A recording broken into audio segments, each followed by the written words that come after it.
देखने में आकार तो मनुष्य के जैसा है, पर उनमें मनुष्यता नहीं है। कहाँ खो गई मनुष्यता? क्षमा, दया, सहजता, सरलता, करुणा, प्रेम, सेवा, ये सब जो पवित्र गुण हैं वे कहाँ चले गए? आप सोचिए, जो माता पिता जन्म देते हैं,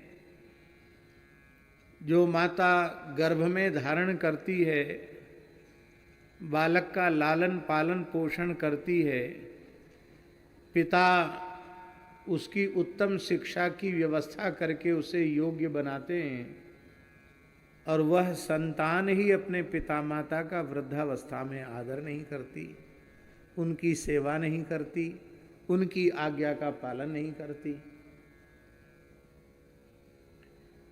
तो कम से कम जिन माता पिता ने जन्म दिया है उनके प्रति तो हमें कृतज्ञ होना चाहिए। उनके प्रति भी कृतज्ञता का भाव हमारे हृदय में नहीं रहा। हमारी ऐसी दुर्दशा का मूल कारण है, देवताओं ने गोवंश की उपेक्षा की तो देवता श्रीहीन हो गए, और अंत में देवताओं ने जब आदि गौ सुरभि की उपासना की तब देवता पुनः अपने देवत्व में प्रतिष्ठित हुए। ठीक उसी प्रकार से मानव जाति ने जिस गोवंश की उपेक्षा की है, जब तक उसी गोवंश का वह अत्यंत श्रद्धा पूर्वक आदर नहीं करेगा, सेवा नहीं करेगा, संरक्षण संवर्धन संपोषण नहीं करेगा, गोमाता को अतीत में वैदिक काल में पौराणिक काल में जो गौरव प्राप्त था, उस गौरव में जब तक पुनः प्रतिष्ठित नहीं करेगा तब तक मानव जाति में मानवता आ जाए, इसमें बहुत कठिनाई है।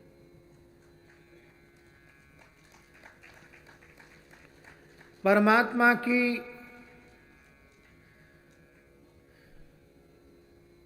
सृष्टि में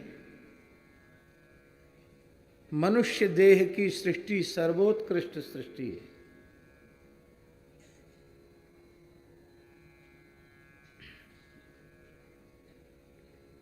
कबहू की करि करुणा नरदेही, देत ईस बिन हेतु सनेही, साधन धाम मोक्ष कर द्वारा, पाए न जेहि परलोक समारा। भगवान ने अपने चरण कमलों तक प्राप्त पहुंचने के लिए हमें मानव शरीर प्रदान किया है। उस दिशा में हम कितने बड़े हैं।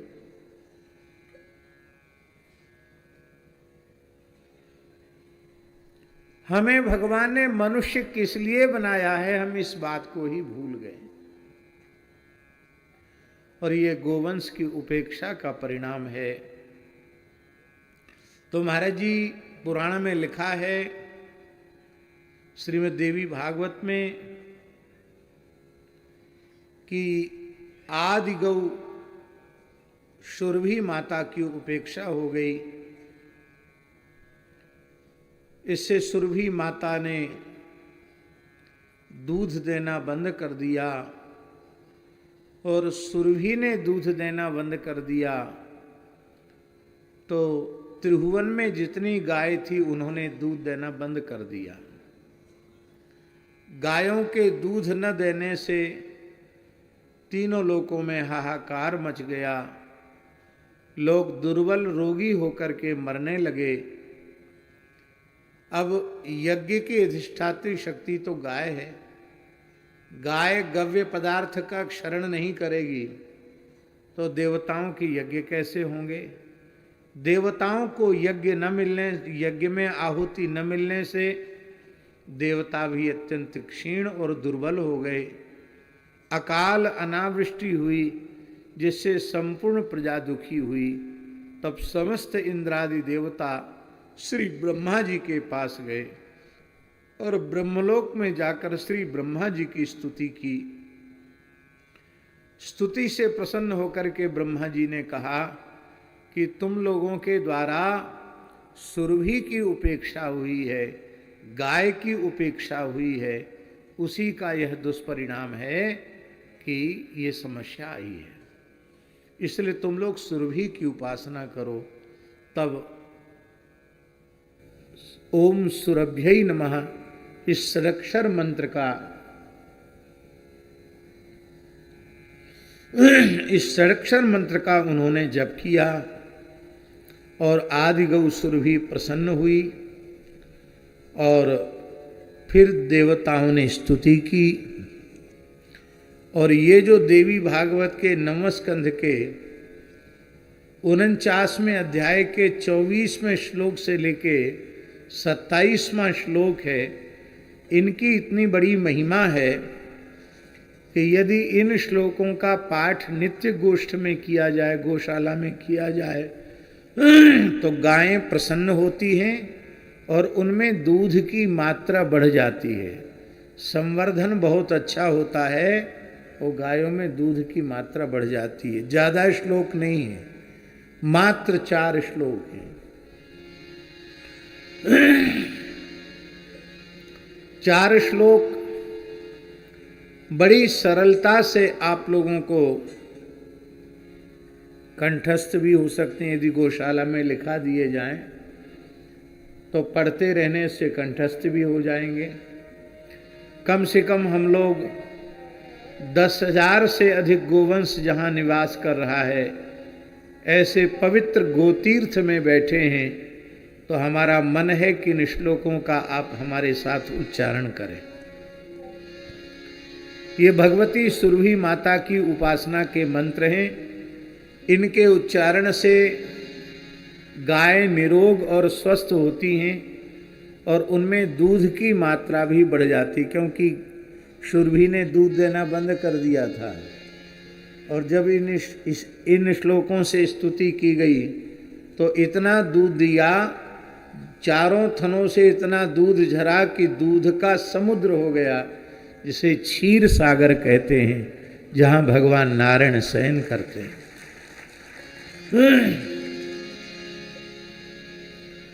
हम उच्चारण करते हैं, बहुत सरल श्लोक हैं, सरल मंत्र हैं, आप लोग हमारे पीछे उच्चारण करें। नमो देव्यै महादेव्यै, नमो देव्यै महादेव्यै, सुरभ्यै च नमो नमः, सुरभ्यै च नमो नमः, गवां बीजस्वरूपायै,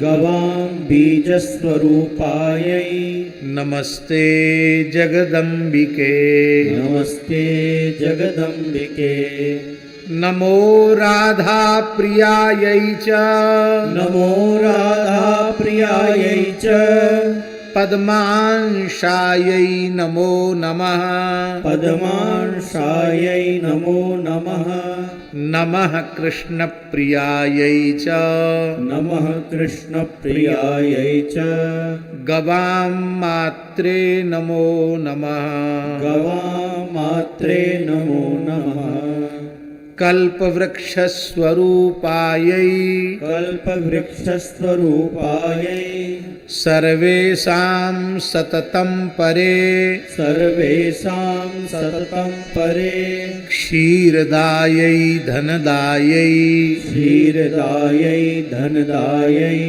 बुद्धिदायै नमो नमः, बुद्धिदायै नमो नमः, शुभायै च सुभद्रायै, शुभायै च सुभद्रायै, गोप्रदायै नमो नमः, गोप्रदायै नमो नमः, यशोदायै कीर्तिदायै, यशोदायै कीर्तिदायै, धर्मदायै नमो नमः, धर्मदायै नमो नमः।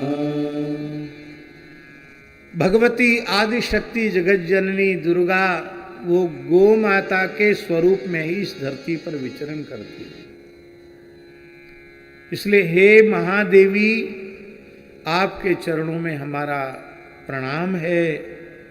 हे भगवती जगदम्बा सुरभि देवी, आपके चरणों में हम प्रणाम करते हैं।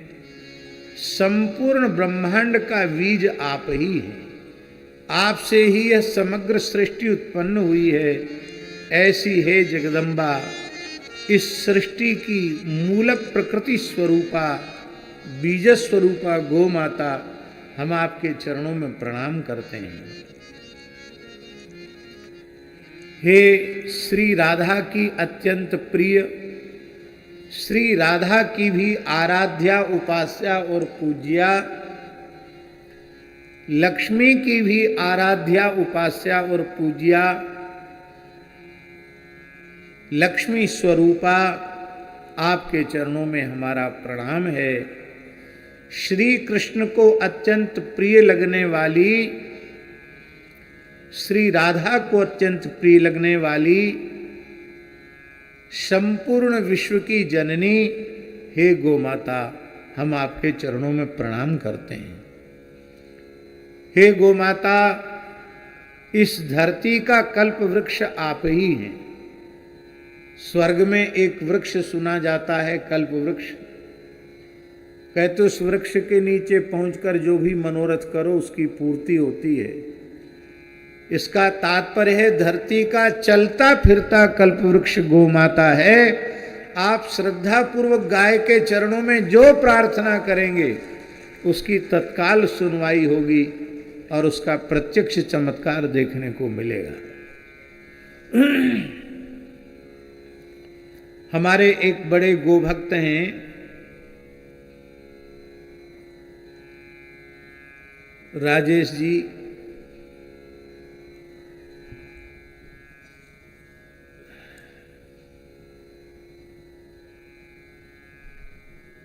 दिल्ली की श्री कृष्ण गौशाला में भी, जहाँ लगभग 9,000 10,000 गोवंश, उसकी भी सेवा उन्होंने खूब की और स्वयं भी दिल्ली जैसे शहर में रहकर लगभग 200 गाय स्वयं रखते हैं।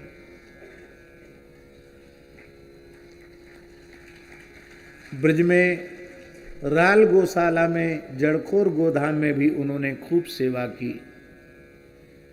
शरीर तो शरीर है, किसी भी शरीर में रोग उत्पन्न हो सकता है। उनके ब्रेन ट्यूमर हो गया और उसमें भी कैंसर की शिकायत।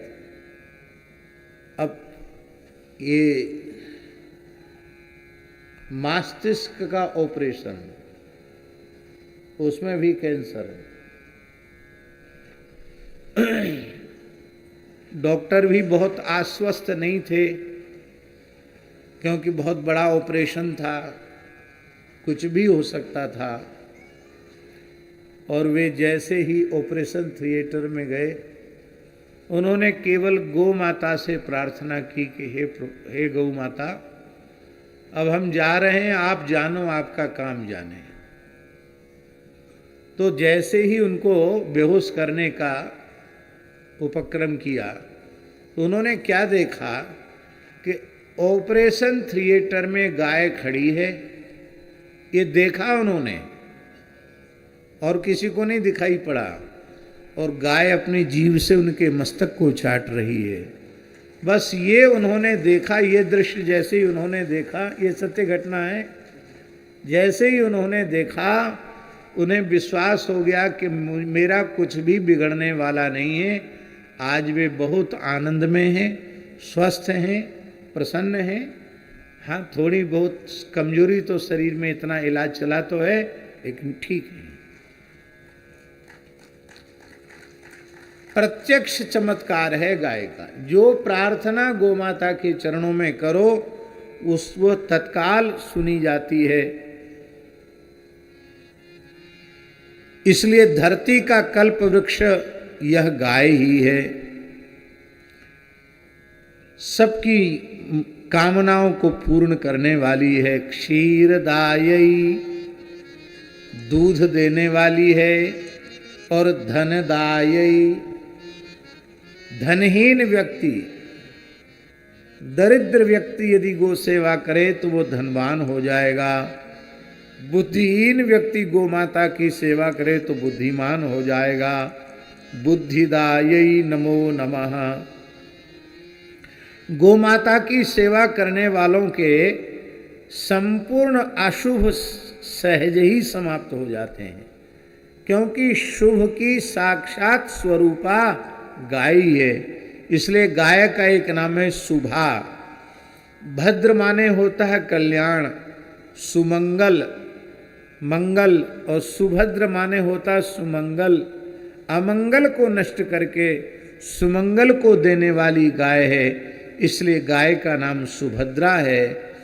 और वेद में लिखा हुआ है, जिस मनुष्य के पास, वेद का मंत्र है, ऋग्वेद का मंत्र है, ऋग्वेद के मंत्र का आशय है कि जिस व्यक्ति के पास एक, कम से कम एक वेद लक्षणा गाय है, वह धरती पर इंद्र के समान सौभाग्यशाली है। केवल एक गाय जिसके पास है वो इंद्र के समान सौभाग्यशाली है। इसका मतलब है कोई इंद्र के समान ऐश्वर्यवान हो, यदि एक गाय भी उसके पास नहीं है तो उससे बड़ा दरिद्र इस धरती पर। ब्राह्मण मंत्र गौ हव्य रचायो, ब्राह्मण मंत्र गौ हव्य रचायो, यज्ञ हेतु भई गैया गिरज में बाजे बधैया। यज्ञ हेतु भई गैया बिरज में बाजे बधैया। प्रगटी सुरभि सुख दैया विरज में बाजे बधैया। प्रगटी सुरभि सुख दैया बिरज में बाजे बधैया। सृष्टि हेतु ब्रह्मा तप कीनो, सृष्टि हेतु ब्रह्मा तप कीनो। सिमिट तेज गौ विग्रह कीनो, सिमिट तेज गौ विग्रह कीनो। दिव्य रूप लखी अचरज कीनो, दिव्य रूप लखी अचरज कीनो। पूजन कर अतिशय सुख लीनो, पूजन कर अतिशय सुख लीनो। तप से प्रगट हुई गैया विरज में बाजे बधैया। तप से प्रगट भई गैया बिरज में बाजे बधैया। प्रगटी सुरभि सुख दैया विरज में बाजे बधैया। प्रगटी सुरभि सुख दैया बिरज में बाजे बधैया। चेतन सृष्टि विचार विधि आयो, चेतन सृष्टि विचार विधि आयो। सूर्य वायु अग्नि यज्ञ रचायो, सूर्य वायु अग्नि यज्ञ रचायो। वायु तन रवि दृष्टि रचायो, वायु तन रवि दृष्टि रचायो। अग्निदेव ने प्राण जगायो, अग्निदेव ने प्राण जगायो। अग्नि को दई विधि गैया विरज में बाजे बधैया। अग्नि को दई विधि गैया बिरज में बाजे बधैया। प्रगटी सुरभि सुख दैया विरज में बाजे बधैया। प्रगटे सुरभि सुख दैया बिरज में बाजे बधैया। कार्तिक शुक्ल प्रतिपदा आई, कार्तिक शुक्ल प्रतिपदाई, गो नवरात्रि जगत सुखदाई, गो नवरात्रि जगत सुखदाई, उत्सव रचू कृष्ण मन आई, उत्सव रचूं कृष्ण मन आई, गोवर्धन पूजा करवाई, गोवर्धन पूजा करवाई, गोपी गोप सुख दैया विरज में बाजे बधैया, गोपी गोप सुख दैया बिरज में बाजे बधैया, प्रगटी सुरभि सुख दैया विरज में बाजे बधैया, प्रगटी सुरभि सुख दैया बिरज में बाजे बधैया, प्रगटी सुरभि सुख दैया विरज में बाजे बधैया, प्रगटी सुरभि सुख दैया बिरज में बाजे बधैया। यज्ञेश्वरी जगत जननी पूज्या गौ माता की जय। हम चर्चा कर रहे थे श्रीमद् देवी भागवत देवी पुराण के अनुसार कि प्रत्येक महीने के शुक्ल पक्ष में प्रतिपदा से नवमी तक नवरात्रि होती है। इसलिए 12 महीनों की 12 नवरात्रि है। कितनी नवरात्रि हैं? 12 नवरात्रियां हैं। पर पूरे वर्ष भर नवरात्रि लोग कर नहीं सकते। लोगों पे समय की कमी है, प्रमाद है, तप का अभाव है, तपस्या करने की वृत्ति नहीं है। इसलिए 12 नवरात्रियों को 2 नवरात्रियों में उनका अंतर्भाव किया गया। एक बासंती नवरात्रि, एक शारदीय नवरात्रि। बासंती नवरात्रि आने वाला है, चैत्र शुक्ल प्रतिपदा, जिस दिन हमारा नया विक्रम संवत आरंभ होता है। वो हमारे भारतीय सनातन हिंदू नववर्ष का जो उत्सव मनाया जाता है, जिस दिन, उस दिन चैत्र शुक्ल प्रतिपदा से लेकर रामनवमी तक ये बासंती नवरात्रि का उत्सव कहा जाता है। और शारदीय नवरात्रि आश्विन शुक्ल प्रतिपदा से लेकर आश्विन शुक्ला नवमी तक ये शारदीय नवरात्रि मनाया जाता है। 2 गुप्त नवरात्रि भी प्रसिद्ध हैं। माघ शुक्ल प्रतिपदा से नवमी तक और आषाढ़ शुक्ल प्रतिपदा से नवमी तक। कितने हो गए? पहले हुए 12, 12 के 2, 2 के 4 और एक और नवरात्रि है, क्योंकि प्रत्येक महीने में नवरात्रि होती है। तो कार्तिक शुक्ल प्रतिपदा से अक्षय नवमी तक जो होती है, उस नवरात्रि का नाम है गो नवरात्रि। क्योंकि पुराणों के अनुसार समुद्र मंथन से गाय का प्राकट्य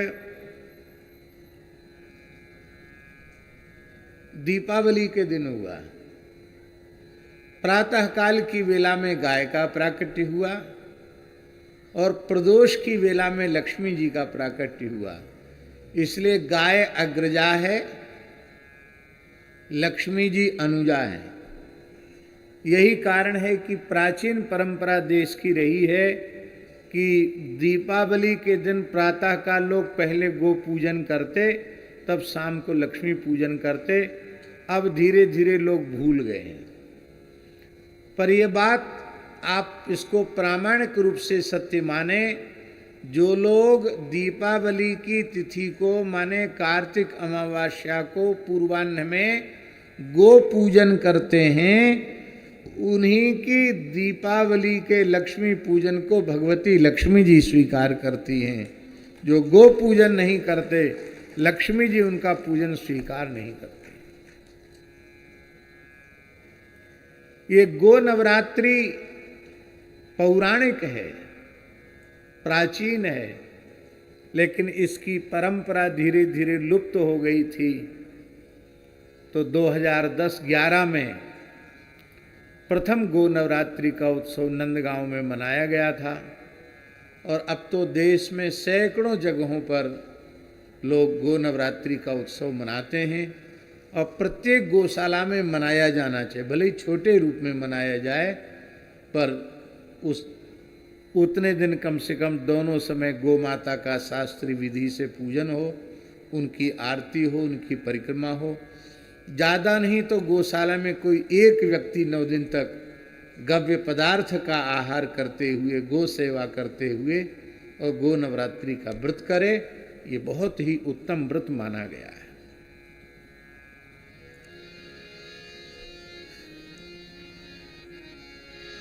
अब एक और गाय के प्राकट्य की कथा। भगवान के प्राकट्य की जितनी कथाएं पुराणों में नहीं हैं, उससे कई अधिक कथाएं गोमाता के प्राकट्य की हैं।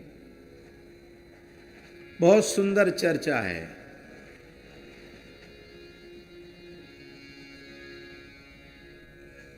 कृष्ण यजुर्वेद के 2 भाग हैं, एक शुक्ल यजुर्वेद और एक कृष्ण यजुर्वेद। कृष्ण यजुर्वेद की जो तैत्तरीय शाखा है, उस तैत्तरीय शाखा के ब्राह्मण भाग में गो माता की श्रेष्ठता की कथा आई है। उसमें आया है कि श्री ब्रह्मा जी ने भगवान की आज्ञा से प्रजा की सृष्टि में अपनी संपूर्ण शक्ति लगा दी, और पूरा ब्रह्मांड ब्रह्मा जी की सृष्टि से भर गया। लेकिन अब एक बड़ी भारी समस्या आई कि देवता, मानव, पशु, पक्षी, कीट पतंग, पेड़ पौधे, वनस्पति, अन्नादि, इन सब की सृष्टि ब्रह्मा जी ने कर तो दी, लेकिन इनका भरण पोषण कैसे हो, ये व्यवस्था ब्रह्मा जी नहीं कर पाए। तो उस समय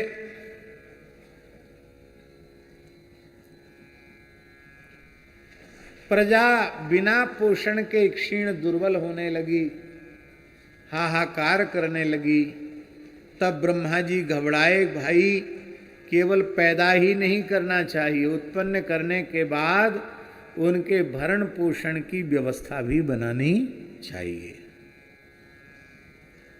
तब ब्रह्मा जी ने कठोर तपस्या की, और तपस्या से इतनी शक्ति प्रकट हुई ब्रह्मा जी को कि इस शक्ति को धारण करना ब्रह्मा जी के लिए अत्यंत कठिन हो गया। वह ब्रह्मा जी के तप की जो शक्ति थी, वह तेज पुंज के रूप में ब्रह्मा जी के देह से निकली, और ब्रह्मा जी की तपस्या ही गाय के रूप में प्रकट हो गई। आपको ध्यान में आई बात? क्या बात ध्यान में आई? कि संपूर्ण सृष्टि के पोषण के लिए ही गाय को प्रकट किया गया है। केवल मनुष्य का पोषण नहीं, स्वेदज, अंडज, उद्भिज और जरायुज, ये 4 प्रकार की सृष्टि होती है। पसीने से पैदा होने वाले जीव जंतु, अंडा फोड़कर निकलने वाले जीव जंतु, पृथ्वी फोड़कर निकलने वाले वृक्षादि, जरायुज, जेर से पैदा होने वाले मनुष्य, पशु आदि, ये 4 प्रकार की सृष्टि चारों प्रकार की सृष्टि का पोषण गाय के द्वारा होता है। पूरे ब्रह्मांड की पोषिका पालिका शक्ति का नाम गाय है। गाय के रूप में प्रकट हो गई।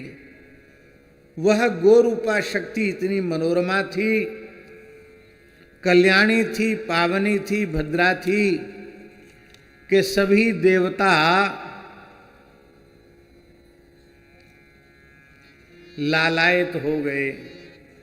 सब कहते थे गाय हमको चाहिए, गाय हमको चाहिए, गाय हमको चाहिए। ब्रह्मा जी ने कहा चलो हमारी समस्या का समाधान हो गया। सृष्टि कह रही थी कि आपने हमको पैदा तो कर दिया है, लेकिन हमारे भरण पोषण की व्यवस्था आपने नहीं की है। तो भगवान ही और वह तप पुंज के रूप में, गाय के रूप में प्रकट हो गए। ब्रह्मा जी का मन प्रसन्न हो गया।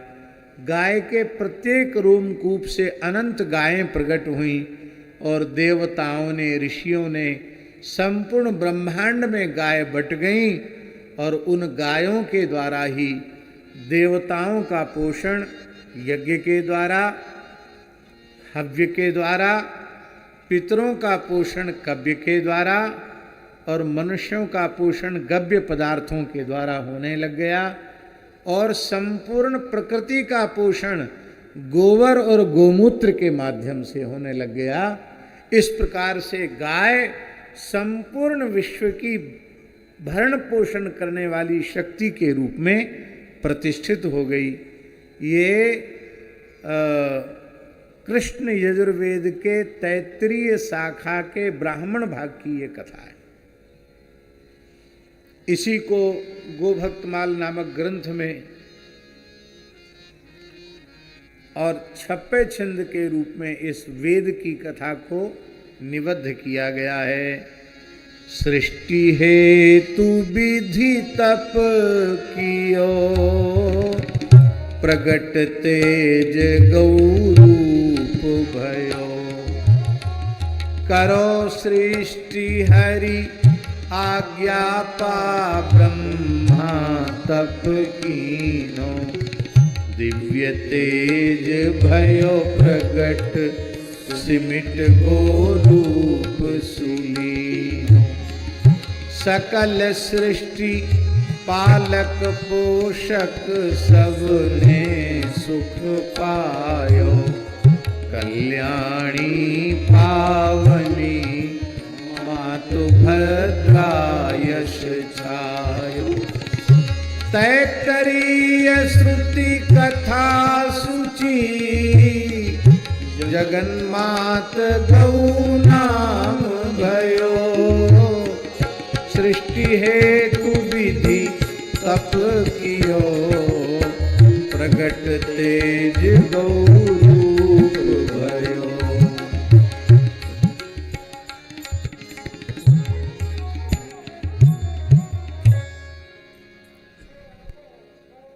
कृष्ण यजुर्वेद के तैत्तिरीय ब्राह्मण में दूसरी भी कथा आई है गाय के प्राकट्य की। वो दूसरी कथा क्या है?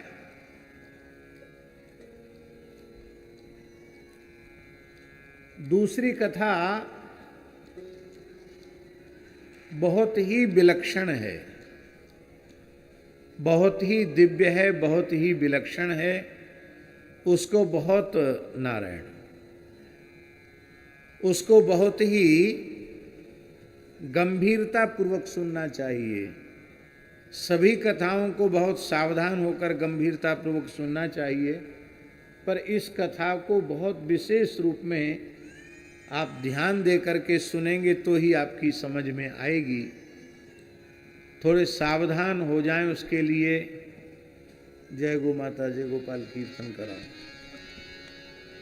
जय गो माता, जय गोपाल, भक्त वत्सल प्रभु दीन दयाल।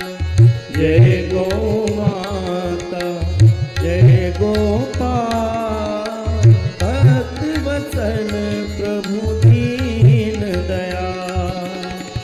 जय गो माता,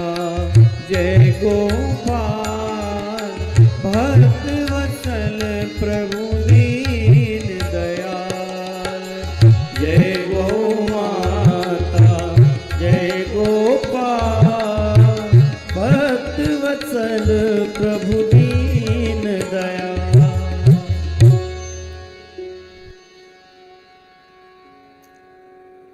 तैत्तिरीय ब्राह्मण की दूसरी कथा है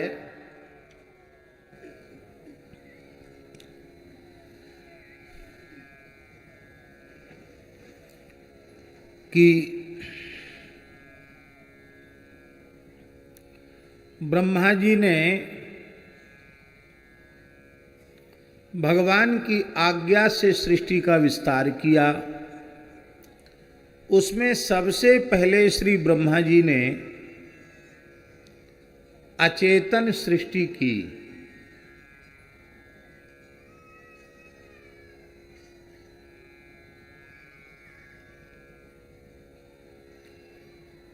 अभी लगता है गायें आ रही हैं वन से चर के गोष्ठ से, उसका दृश्य स्क्रीन पे दिखाया जा रहा है। आप लोग दर्शन करें और ध्यान दे करके दर्शन भी करें और कीर्तन भी करें।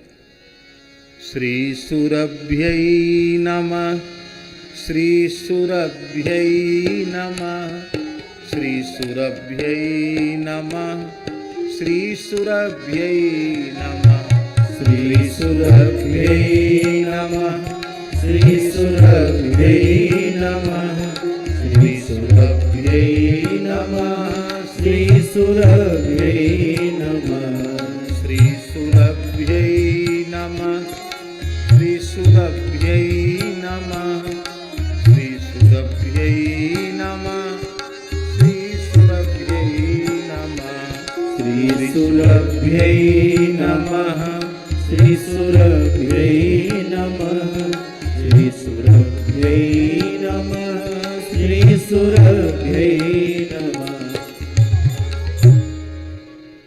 तो पहले श्री ब्रह्मा जी ने अचेतन सृष्टि की। अचेतन सृष्टि का अर्थ है पंचभूत की सृष्टि। पृथ्वी, जल, तेज, वायु, आकाश, इन अचेतन पदार्थों की सृष्टि की। फिर उन्होंने जीवात्मा से युक्त चेतन करने के लिए ब्रह्मा जी ने हवन किया, यज्ञ किया, हवन किया। उस हवन से 3 देवता उत्पन्न हुए, अग्नि, वायु और आदित्य। अब देखिए,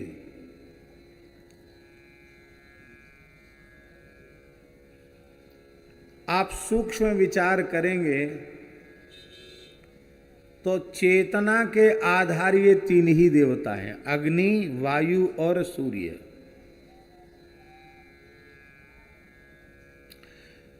जब कोई व्यक्ति मरने लग जाता है तो लोग क्या कहते हैं कि अब इसके हाथ पांव ठंडे पड़ रहे हैं। ठंडे पड़ रहे हैं माने अग्नि तत्व अब शांत हो रहा है।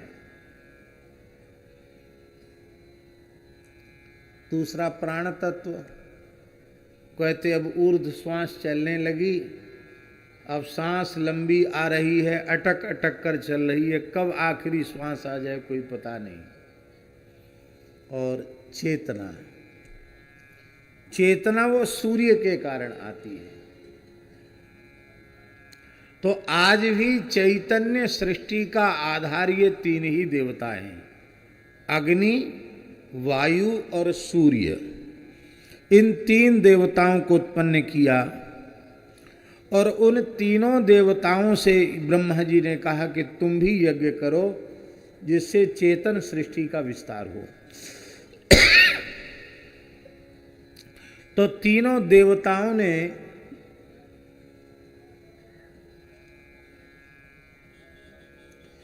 चेतन जगत के विस्तार के लिए हवन किया। तो महाराज जी वेद में लिखा है, तेषाम हुतात अजायत गौः एव।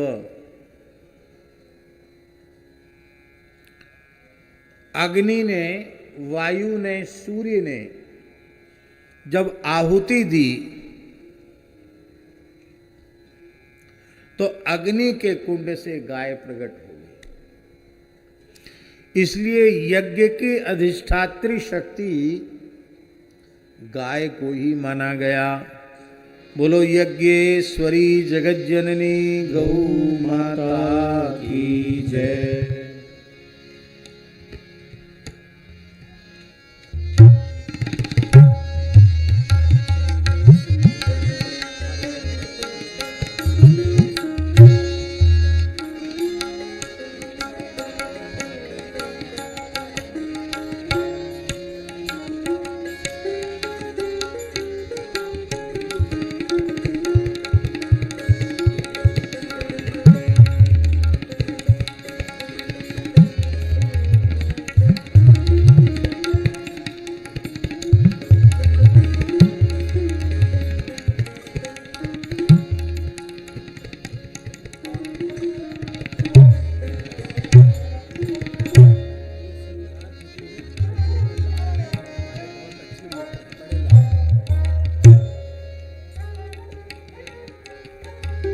तेषाम हुतात अजायत गौः एव।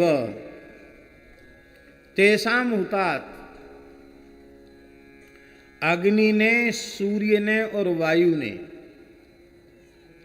तीनों ने जब आहुति दी तो उससे एक गाय प्रकट हुई। यज्ञ के कुंड से गाय प्रकट हुई, इसलिए गाय को यज्ञेश्वरी माना गया।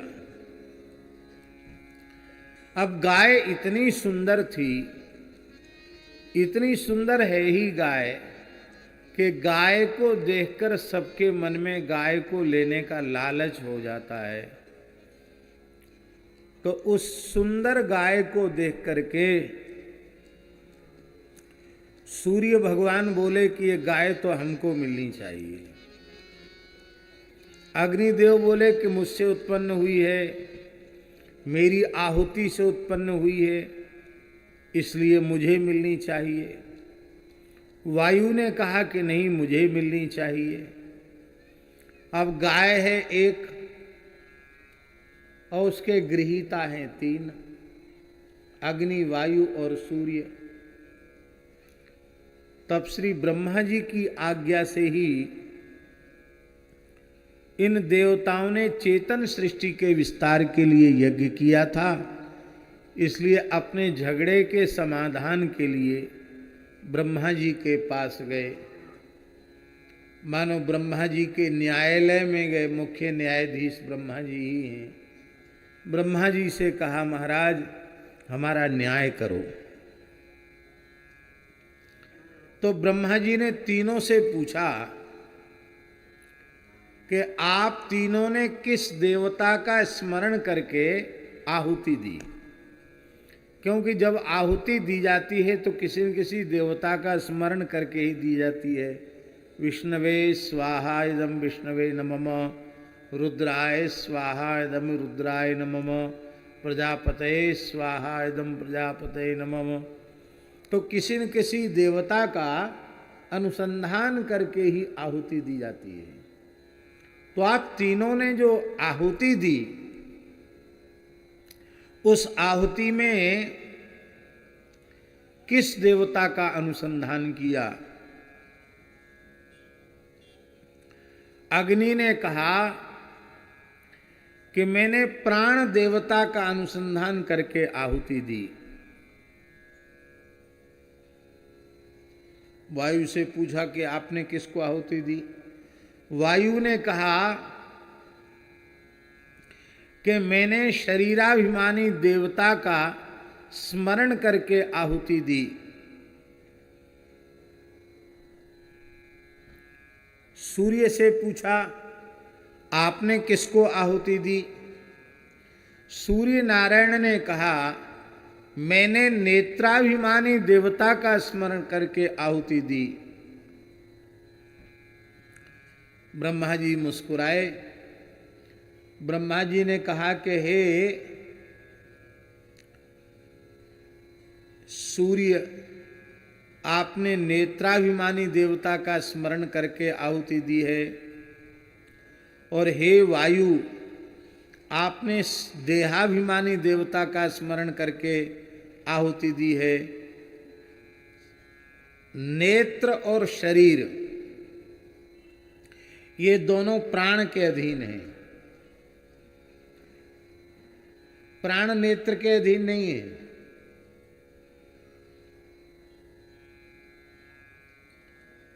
पर शरीर प्राण के अधीन है।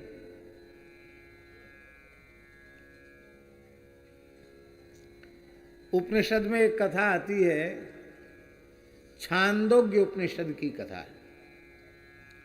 छांदोग्य उपनिषद में आता है कि एक बार भीतर की जो इंद्रियां हैं, इन इंद्रियों में विवाद हो गया। ये इंद्रियां आपस में लड़ने लगी, कहने लगी हम सबसे श्रेष्ठ हैं, हम सबसे श्रेष्ठ हैं, हम सबसे श्रेष्ठ हैं। तो जब झगड़ा शुरू होता है तो न्यायालय में जाना पड़ता है। संयोग की बात है कि न्याय सेवा करने वाले लोग यहाँ भगवान की इच्छा से उपस्थित हैं।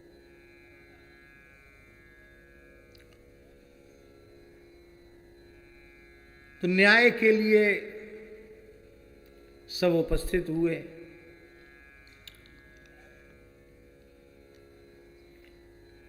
न्याय जो सबसे श्रेष्ठ होता है, जो सबसे वरिष्ठ होता है, जो आप्त होता है, वही न्याय प्रदाता होता है। इसलिए चारित्रिक, बौद्धिक, व्यवहारिक स्तर जिसका गिर चुका है, वह व्यक्ति कभी उत्तम कोटि का न्याय नहीं कर सकता है। आप तो पुरुष के द्वारा ही न्याय होता है हमारे धर्मशास्त्र के अनुसार। और आप तो पुरुष का लक्षण क्या है, बहुत ध्यान से सुने।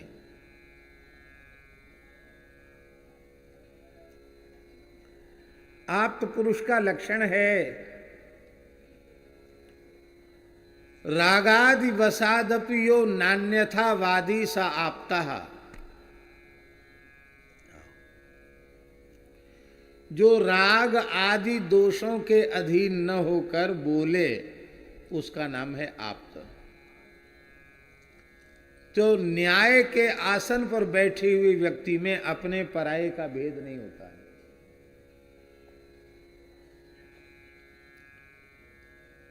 एक सामान्य व्यक्ति अपराधी के रूप में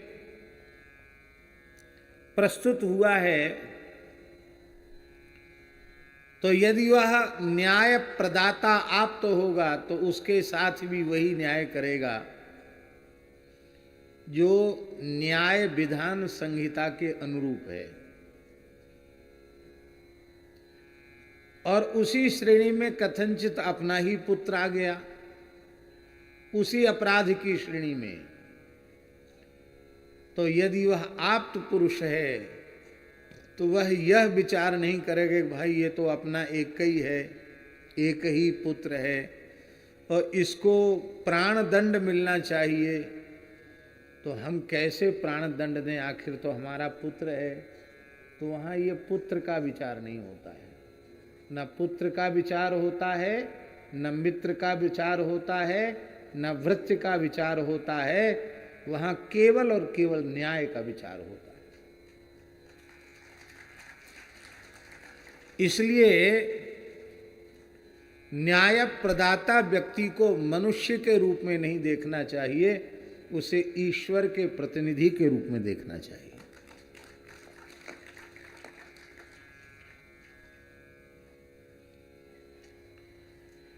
तो श्रेष्ठ के पास जाकर न्याय लिया जाता है। इस देह में सबसे श्रेष्ठ कौन है?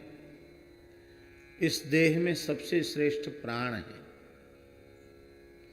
इसलिए सब इंद्रियां प्राण तत्व के पास गई। ज्ञानेन्द्रियां, कर्मेंद्रियां कि हमारी पंचायत में बड़ा झगड़ा हो रहा है, सब सरपंच बनने के लिए तैयार हैं, आप निर्णय करो हम में प्रधान कौन है। आखिर संख्या तो हमारी 10 है, 10 में कौन मुख्य है, आप निर्णय करो।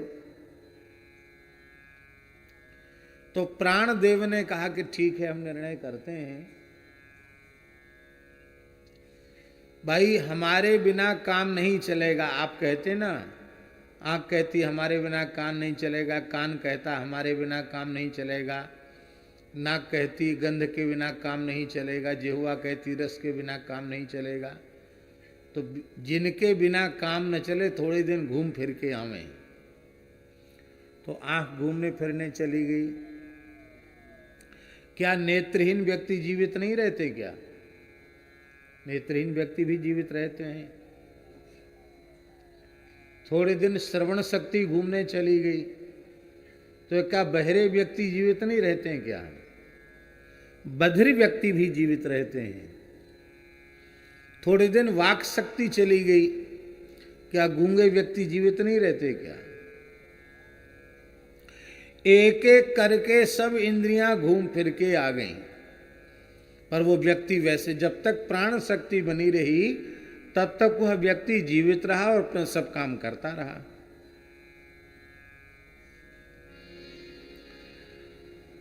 अब इंद्रियों ने कहा आपने हमको घुमा फिरा के भेज तो दिया, लेकिन फैसला तो आपने किया नहीं।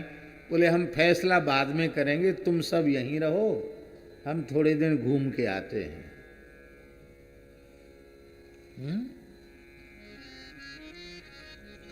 छांदोग्य उपनिषद में लिखा है, प्राण तत्व ने कहा कि तुम सब इसी में रहो शरीर में, हम थोड़े दिन घूम फिर के आते हैं,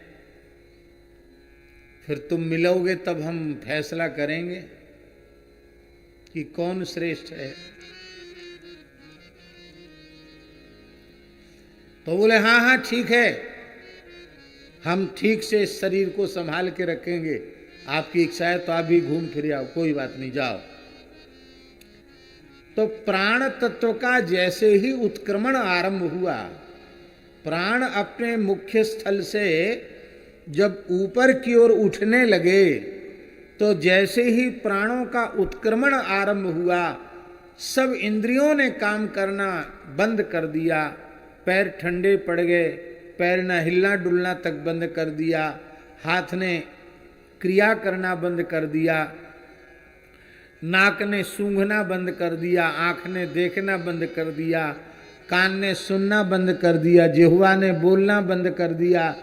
सारी इंद्रियां निष्क्रिय हो गईं और वे चिल्ला चिल्ला कर बोलने लगी, त्वन्न श्रेष्ठः त्वन्न श्रेष्ठः त्वन्न श्रेष्ठः, आप ही हम सब में श्रेष्ठ हैं।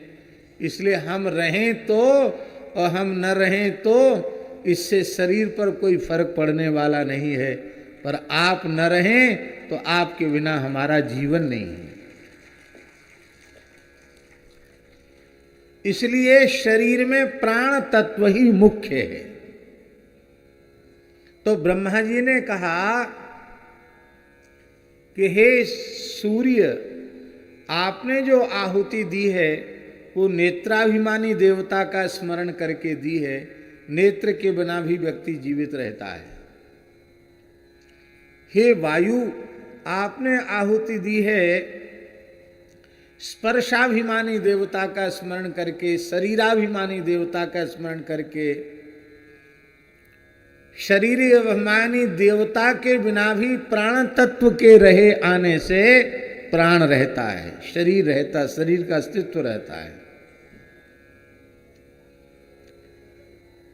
किंतु अग्नि ने प्राण तत्व का स्मरण करके, प्राण तत्व का स्मरण करके प्राण देवता में आहुति दी।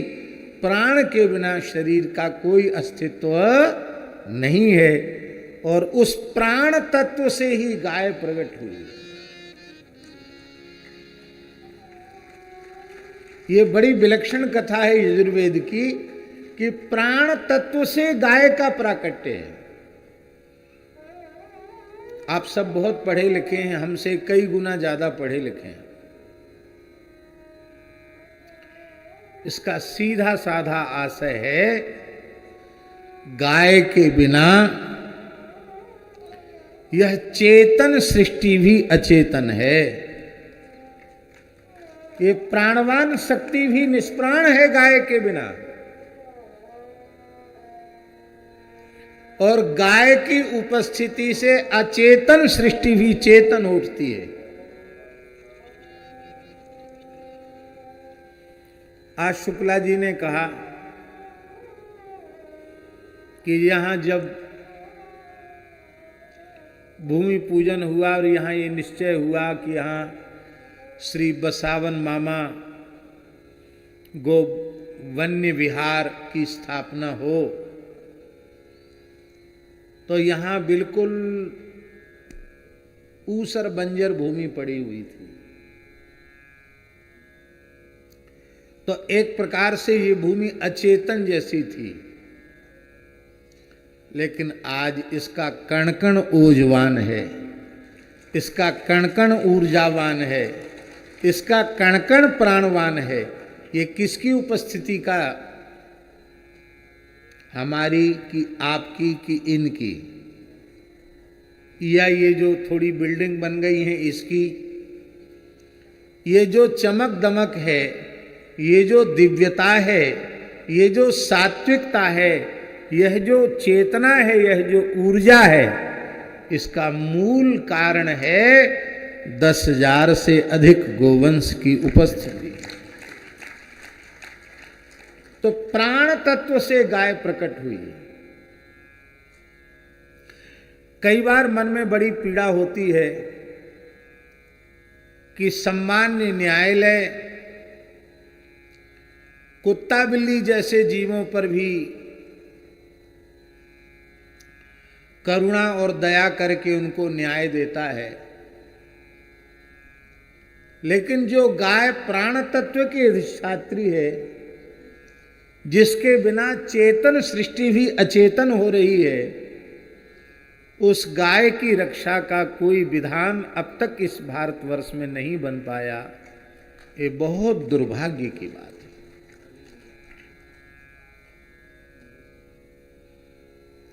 विदेशी बर्बर आक्रांता मुगल इस देश में आए, लुटेरे के रूप में आए।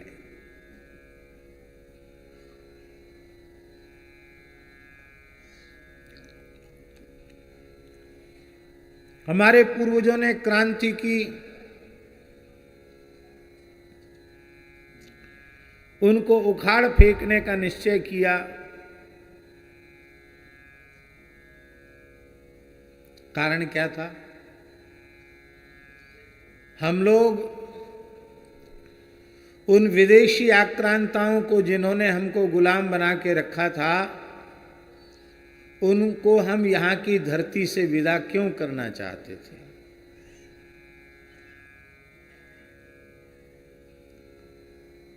उसका मूल कारण था कि हम सब गो पूजक हैं और वे सब गो भक्षक थे। हम सब गो उपासक हैं और वे सब गो विरोधी थे।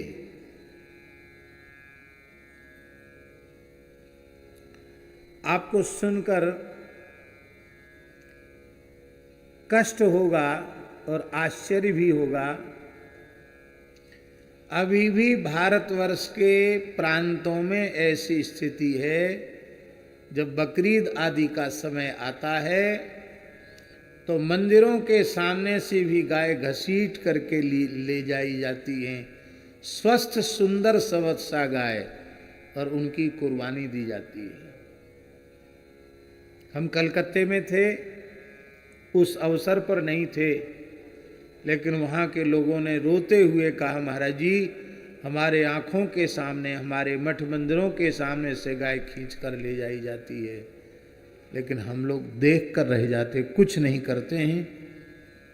कुछ लोग हल्ला गुल्ला करते हैं, उनको उठा करके बंद कर दिया जाता है, शांति भंग होने की आशंका में बाद में उनको छोड़ दिया जाता है।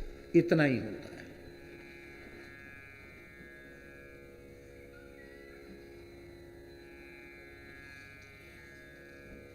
तो ऐसे गो विरोधी गोमांस भक्षियों को हम अपने देश की धरती पर नहीं रहने देंगे।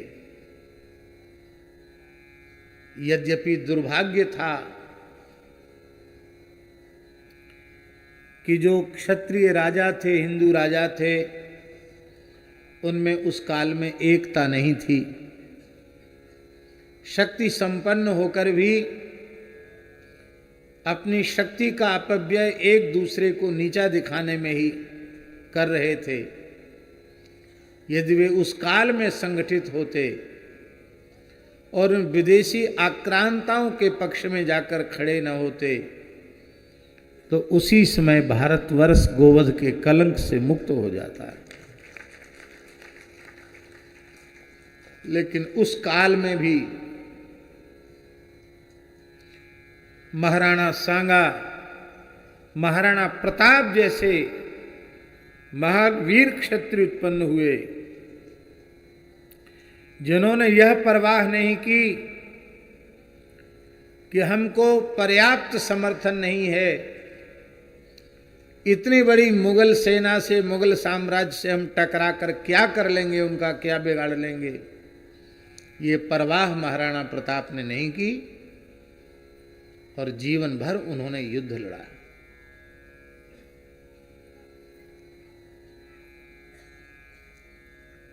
महाराज छत्रपति शिवाजी महाराज, वे क्यों यहां की धरती से उखाड़ना चाहते थे, आपको स्मरण होगा। शिवाजी मात्र 14 वर्ष की आयु के थे और बीजापुर का जो नवाब था